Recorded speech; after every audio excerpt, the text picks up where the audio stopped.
Pilot ने अपने engine के पावर को कम होते हुए देखा है। मैं फिर से दोहरा दूंगा कि पायलट उड़ान भरने के समय कप्तानों ने इंजन की पावर को कम होते हुए देखा है और रिपोर्ट में इसे फ्यूल से इसे तेल से जोड़ा गया है जो इंजन स्टार्ट करने में होता है। सबसे पहले तो मैं आभार व्यक्त करना चाहूंगा भारत की सरकार का और नागरिक विमानन मंत्रालय का और AIBB का, जिसने अपनी प्रारंभिक प्रतिवेदन देश के समक्ष और दुनिया के समक्ष रख दिया है और जो 1 माह का कार्य अवधि था उसके भीतर रख दिया है। इसलिए बड़ा विश्वास है देश की सरकार और देश के तंत्र पर, जिन्होंने ये प्रतिवेदन रख दिया है। और ये प्रारंभिक प्रतिवेदन है और इसमें कुछ तथ्य ऐसे उजागर किए गए हैं जिसमें पूरे घटनाक्रम में विमान में क्या तकनीकी कारण थे जिसके कारण ये दुर्घटना हुई और कप्तानों ने क्या क्या कदम उठाए और क्या क्या परिस्थितियां थीं, उसके बारे में पूरी तौर से उल्लेख किया है। और इसमें प्रारंभिक रूप से जो प्रतिवेदन AIBB का प्राप्त हुआ है उसमें यह स्पष्ट रूप से कहा गया है कि विमान के भीतर जो इंजन स्टार्ट करने का जो स्विच होता है, बोइंग का कुछ अलग होता है, एयरबस का कुछ अलग होता है। बोइंग में फ्यूल कंट्रोल स्विच जिसे कहते हैं, उसे ऑन करने के साथ साथ इंजन स्टार्ट होता है। एयरबस में ये इंजन 1 और इंजन 2 के रूप में स्टार्ट होता है। अगर 320 विमान की बात करें, हम यहां बात कर रहे हैं बोइंग 747 ड्रीम लाइनर की, जिसके दुर्घटना के कारण इतनी बड़ी हादसा अहमदाबाद से लंदन जाने वाली फ्लाइट की हुई है। जो प्रारंभिक प्रतिवेदन है, विमान उड़ने के लिए एक प्रारंभिक दौड़ और स्पीड होता है जिसको हम लोग रोटेशन स्पीड कहते हैं, V1, VR, V2।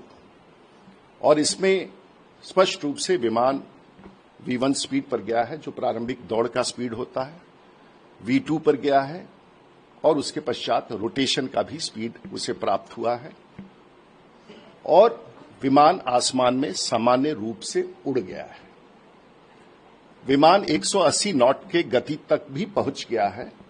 ये प्रारंभिक रूप से दिखाता है कि विमान अपने प्रारंभिक चरण में यात्रा और उड़ान के लिए पूरी तरह से सक्षम था। उसके पश्चात इस रिपोर्ट में यह दिया गया है कि कुछ क्षण के बाद कप्तान, और इसमें मैं फिर स्पष्ट करना चाहूंगा कि इस विमान में जो प्रतिवेदन में दिया गया है, को पायलट इस विमान में पायलट फ्लाइंग था और कमांडर पायलट मॉनिटरिंग था। स्पष्ट रूप से यह आपको समझना होगा, दोनों कप्तानों की उड़ाने की क्षमता बराबर होती है। एक विमान का वरिष्ठ होता है और एक विमान का कनीय होता है, लेकिन दोनों, जिसे हम अपने शब्दों में को पायलट कहते हैं, आज कोई को पायलट नहीं होता है। एक पायलट फ्लाइंग होता है और एक पायलट मॉनिटरिंग होता है। इस समय जो कनीय कप्तान था वो पायलट फ्लाइंग था और उससे भी बड़ी जिम्मेवारी होती है पायलट मॉनिटरिंग। इस प्रतिवेदन के अनुसार कैप्टन सब्रवाल पायलट मॉनिटरिंग थे। टेक ऑफ पायलट फ्लाइंग यानी कि को पायलट के पास था, जो सामान्य रूप से प्रत्येक दिन हर विमान में होता है।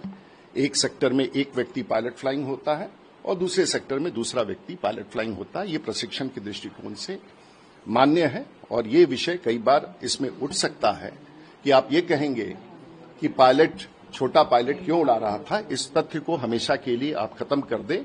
दोनों विमान कप्तानों की क्षमता बराबर होती है उड़ान भरने के लिए।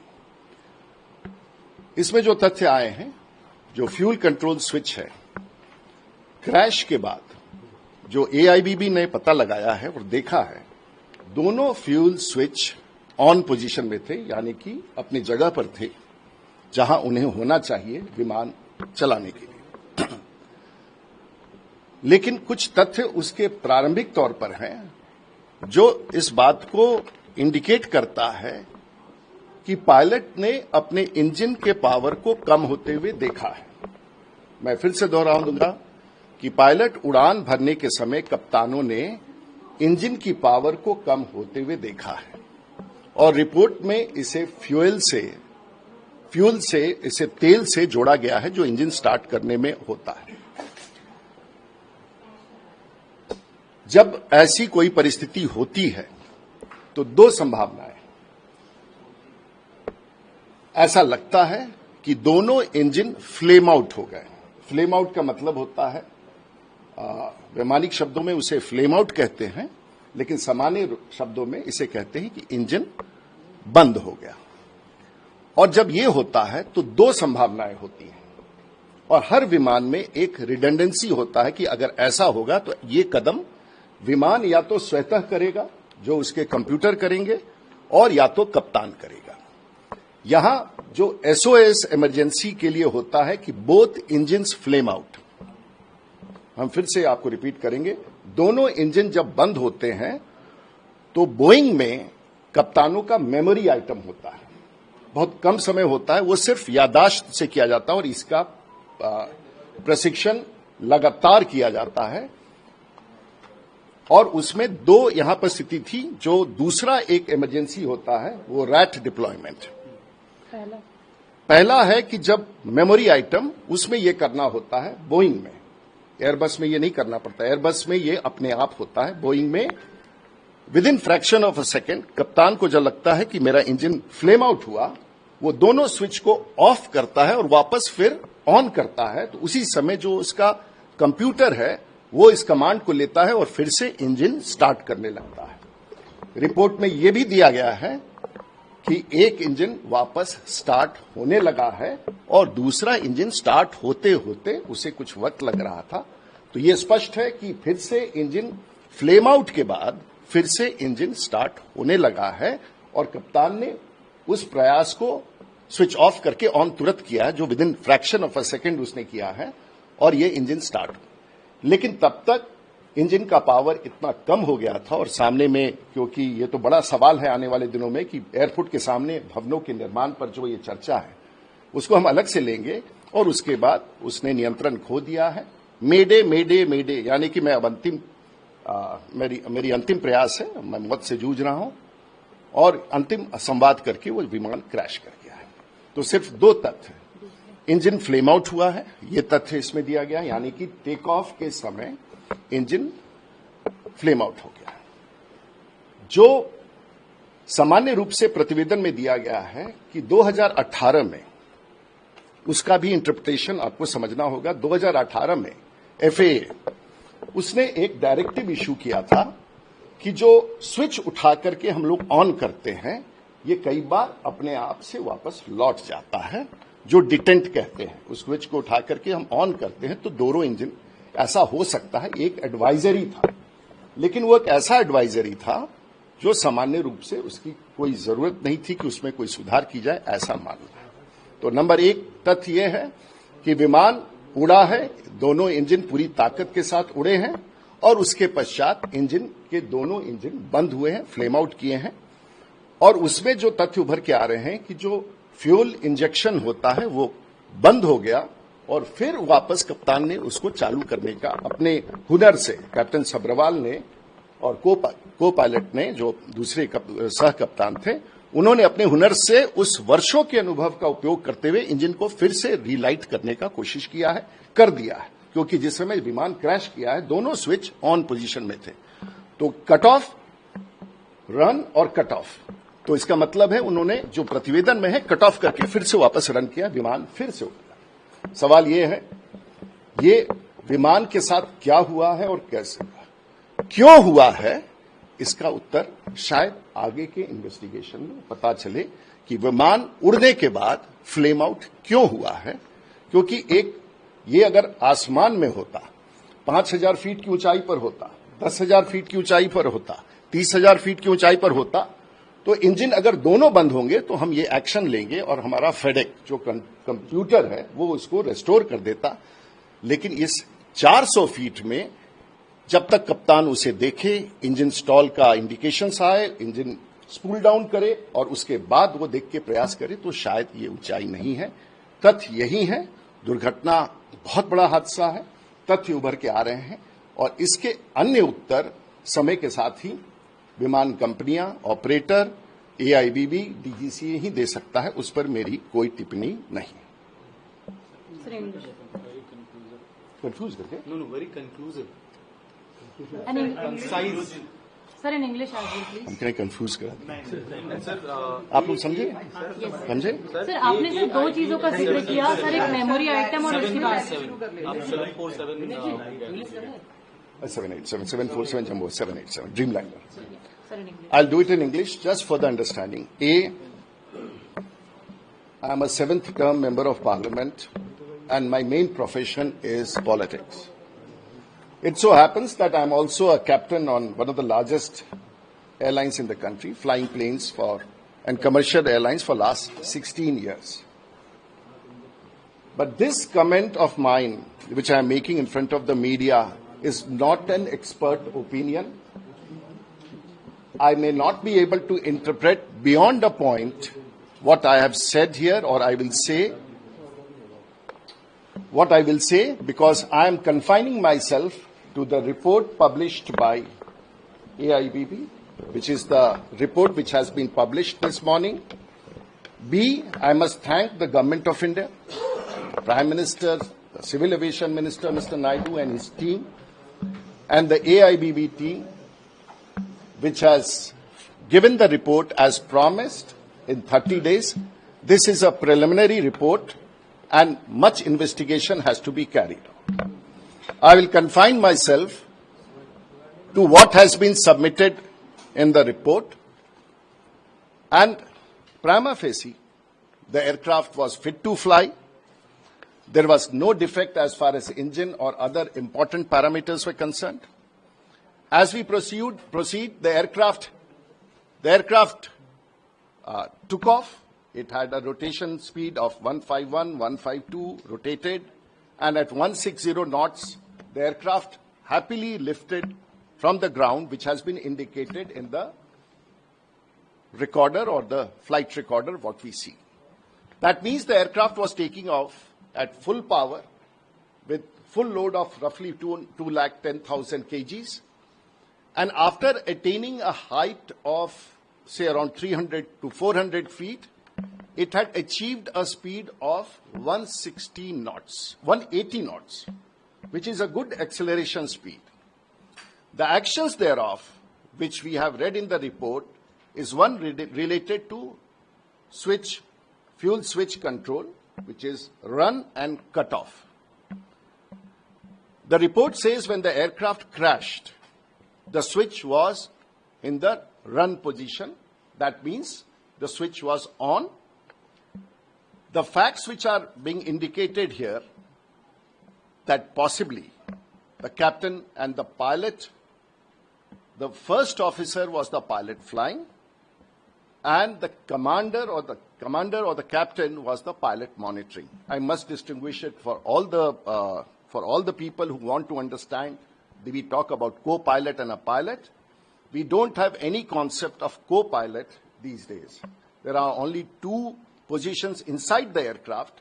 One is a pilot flying, the other is the pilot monitoring. The commander can be a pilot monitoring, and the first officer can be the pilot flying. The ability and qualifications of both the pilots are good to fly the plane. The seniority is with the commander, who is, of course, more experienced. And here, as indicated in the report, the commander, Mr. Sabharwal, late Mr. Sabharwal, a very known and a very experienced pilot, was the pilot monitoring. Assuming that he was the pilot monitoring, one of the captains have said, why have you switched off the fuel control? And the response was, no, I have not done it. Assumption is this communication is inside the cockpit. Assumption is that the senior captain may have asked, because he was fortunately the pilot monitoring, and he could see that the engines were spooling down. That means the power in the engine was coming down. Once the powers in the engine are coming down, if it is a Boeing company, there is a separate action which is there, a redundancy built to reignite the engines. And if it is Airbus, it happens automatically under the FEDEC control, which is FEDEC is a thing which is the computer control or the memory manager of the entire aircraft, which controls the entire electronic and the flight system. Now, the captain at a given point of time, as indicated in the report, does a memory item. Now, memory items are those items which are performed not by the book. 98% of the actions inside the aircraft, even small, is performed by the book, by reading out a checklist or going through to the EFB. But here, memory items are SOS items which the captain does without referring to any paper. The memory item in this aircraft of Boeing 787 Dreamliner was switch off and cut off and switch on. This process has been done by the captain, I presume. The captain monitoring did that because the moment you bring it back to switch on position, which I am referring in a very simple way, the FEDEC gives instructions to the engine to relight. And the relight has begun in both the engines, means the engines started after flame out, recovering. One of the engines has reasonably well recovered. The other was struggling to recover. And the APU gate only opens, which is an auxiliary power unit, which only happens when there is both engine failure. A third action happens, which has been confirmed by the video. The third action is the rat comes out, which provides the hydraulic support. So a fact gets confirmed that both the engines had flamed out. The flame out means that engines were dying out because they had no power. Power is essentially from fuel flow, which is generated, and the burn of the fuel results in the power to the engine, which takes the aircraft. The captain has attempted a relight. Now the question is, the time may be too short for him to relight the engines because 787 has huge engines, very powerful engines. It takes a while to relight. Now the question arises, there is a fact which has come into emergence. The fact has been reported that there has been an engine flame out. Engine flame out means engine shut out. Now, if this has happened, question I cannot answer. Let the investigators find out. Let the international agencies have to find out. Why did such an action happen? I have no one to, why did the engine flame out at first effort? If this had happened at 10,000, 15,000, 4,000, 5,000 feet, 20,000 feet, that action would have immediately restored the engine. This is for the experts to say. This is for the investigators to say. A, fact is, engine has flamed out. That means engine has shut. B, captains under this report have made an instant effort to relight the engines. That means to restart the engines. They could not succeed. And fourth is the question which will arise everywhere now. Why, after rotation, why after reaching a speed of 160 knots, engine lost power? Because when the aircraft crashed, the power indicated in both the engines was at idle, which is zero power virtually. So these are the facts. May like to again reaffirm, I'm not an expert. I'm just a captain who flies planes, but basically I am a politician, 7th term in Parliament. And of course, I have my interest in aviation. So my words should not be construed. It is just a simple language interpretation of what has happened in this tragic crash which took so many lives. And this has shaken up the world. Thanks to the government for furnishing the report to the world so fast. It is a preliminary report. Many questions would be addressed in due course of time. Thank you.